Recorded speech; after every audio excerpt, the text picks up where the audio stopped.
Chapter 31. The Academy Gambit. Marcus woke to the sound of both his worlds slipping through his fingers like sand, but at least there was still small joy in room 47. The morning light filtered through the grimy window as his family gathered around their makeshift breakfast table, their faces showing the strain of recent events. The soap business opening day felt like a lifetime ago now. Tom quit yesterday. Uncle Henrik announced without preamble, his weathered face grim as he stirred the thin porridge.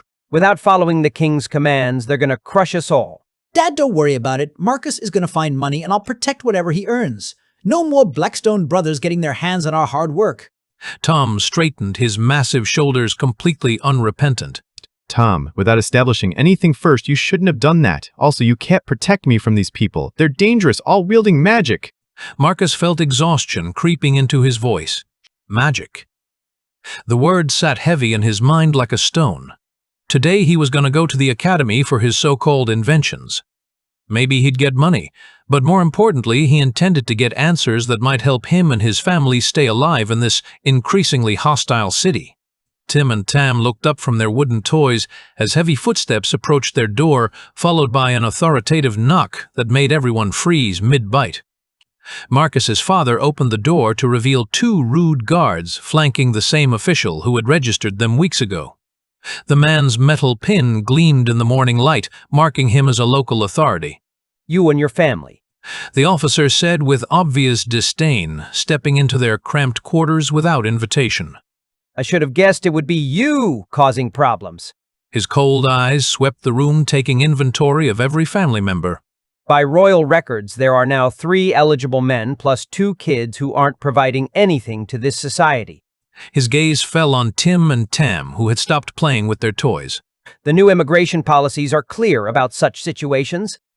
Marcus felt anger flashing through him. We'll pay whatever taxes are necessary. Just tell us the amount. Of course you'll pay your taxes. The officer replied with barely concealed joy. But it's not just about money anymore, refugee. Your family isn't contributing enough to justify the resources you consume. New families are arriving this week, productive families. Your residence will be given to people who serve the kingdom. The family erupted in protests, voices overlapping in desperate appeals. The guards stepped closer to the officer, hands resting casually on their weapons. Hey, wait.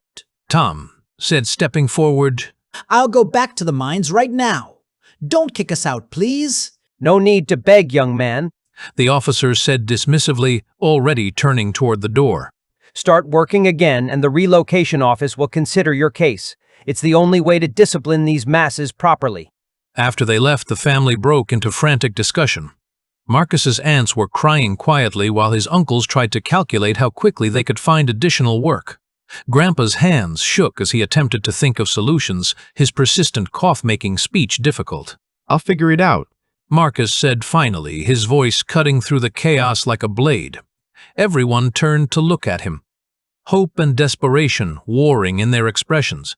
Come with me to the academy, Tom. Marcus continued, standing up with newfound determination. It's time to see what opportunities exist for people with unusual skills. They walked through Drakmore's winding streets in relative silence, both lost in their own thoughts. The academy rose before them like something from a fairy tale, a magnificent 3-part 2-story building with a giant entrance that spoke of centuries of learning and accumulated power. No guards, Marcus observed, pulling out his notebook to jot down observations in English. The familiar letters felt comforting after struggling with Valdrian script for so long. Maybe they don't need guards. Yeah, Tom suggested. I mean, who's going to attack a bunch of old scholars? people who think knowledge is dangerous, Marcus replied, but he was already walking toward the open entrance. They followed the sound of voices echoing from the end of a great hall.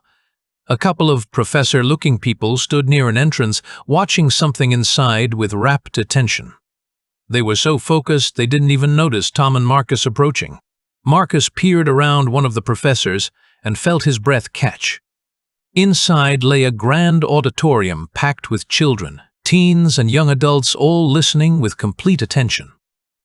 At the far end on a raised platform stood Master Timon, the legendary 90-year-old wizard Marcus had heard so much about.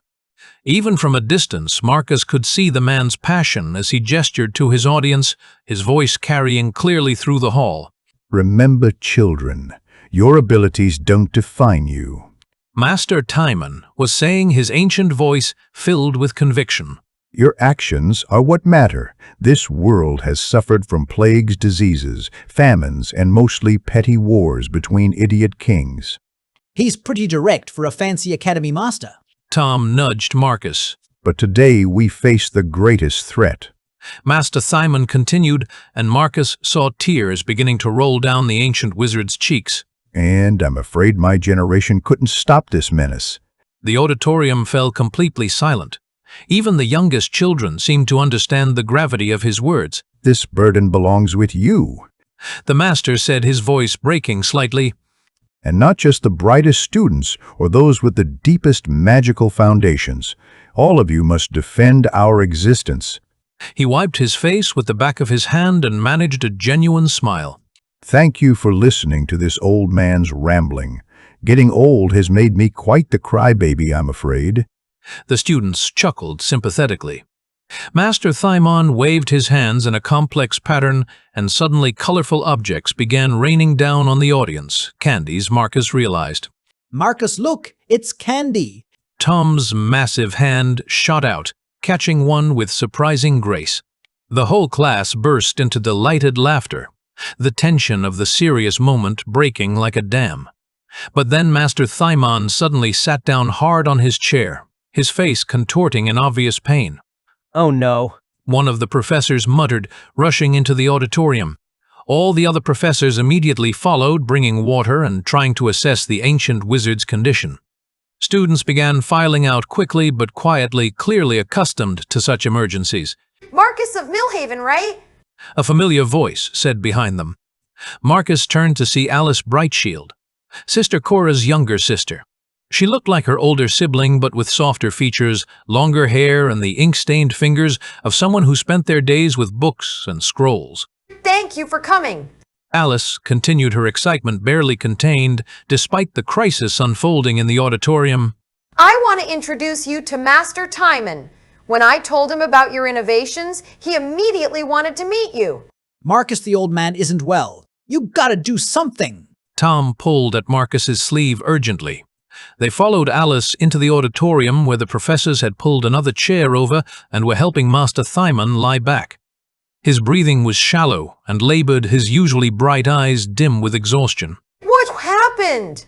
Alice asked the professors anxiously. It's nothing serious, said a short professor with an elaborate mustache. The master was speaking for nearly 2 hours. He pushed himself too hard again, despite our warnings. May I take a look? Marcus asked, stepping forward. The professors looked skeptical, but Alice nodded encouragingly. This is Marcus of Millhaven, the one I told you about. Marcus knelt beside the ancient wizard and carefully took his wrist.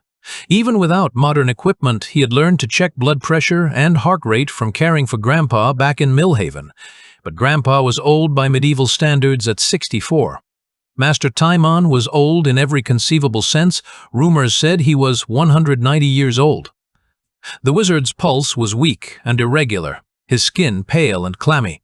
Marcus made quick mental calculations based on what he could observe. Please, bring salt water. Marcus said to the nearest professor. Not too salty like tears. And Tom, give me some of that candy. Salt water. The professor looked confused. For dehydration and low blood pressure. Marcus explained quickly. The salt will help his body retain fluids, and the sugar will give him quick energy. Tom handed over several pieces of candy, and Marcus turned to the ancient wizard. Sir, please drink this slowly, and let these candies dissolve in your mouth. Don't try to chew them. Master Timon's eyes focused on Marcus with surprising sharpness, despite his condition. Wise advice, young man.